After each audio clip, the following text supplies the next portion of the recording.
Good morning, everybody. It's Monday morning. I just want to go through some week 5 stuff. This is a pretty big week for us, and a lot of it you're doing solely on your own, which I know is kind of maybe how you feel you've been doing the whole term. But um, a lot of times, this peer revision or self revision and edit is tough to do on your own. So, before I even start to explain everything, I really want to encourage you to maybe see if you can find someone to do this with, whether it's a roommate, family member, coworker, somebody that can maybe help you kind of read through your writing and take a closer look at it. So remember, now in our writing process, we've gotten through the first few steps and we've gotten done with the drafting. So now we're going to do some revising, some editing. If you have handed in a draft, I've gotten them all back to everybody at this point. So you should see comments or suggestions in your drafts. The first thing you're going to do this week is a self revision. So I've given you a checklist if you click on the link there.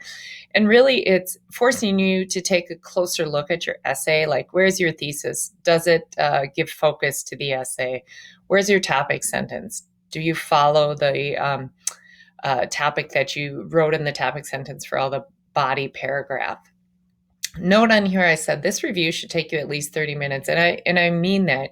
To really do a good job with revising and editing, you have to get yourself into your writing.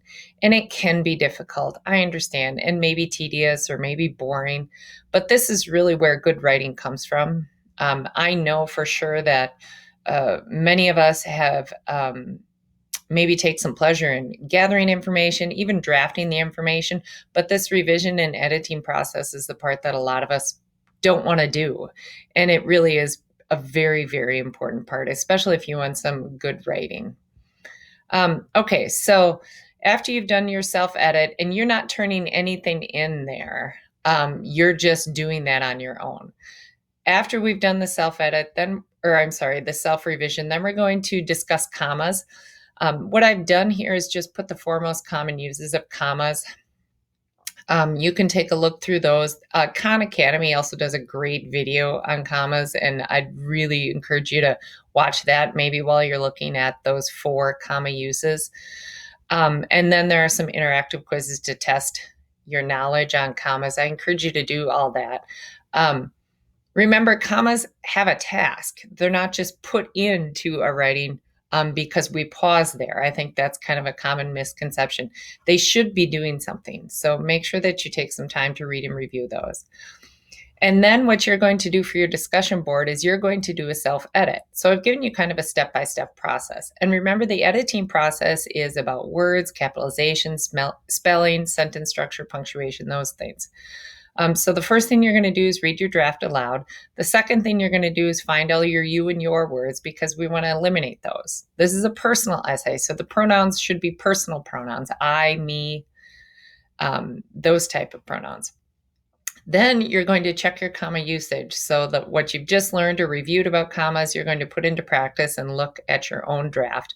And again, find each comma and decide what is its task there and double check it with the rules that you just reviewed. And then for your discussion board this week, you're just going to share with your classmates and with me what you found. Did you find that you did pretty well? Did you find that you maybe didn't know something about commas, or you had a common error that kept going through your essay? Those are the type of things we want to see in here. And remember, we're all in this together, so don't feel that maybe you have more than somebody else. I truly doubt it. Just share with what you found. And then by the end of the week on Sunday, you're going to submit your final draft for a grade for Project 1. Remember, you have the Online Writing Center to use. Remember, you have your Project 1 handout and rubric. So use that rubric as kind of a final checklist to make sure you've considered everything that you're going to be graded on. Don't be afraid to use Grammarly. It's a free online app that checks your grammar and can help with some of those small errors that maybe you've overlooked. So there's our week. Again, you can email me or Erin with any drafts or any questions, and make sure you check us out at our office hours that are posted. Otherwise, have a great week 5, and I hope to see or hear from all of you soon.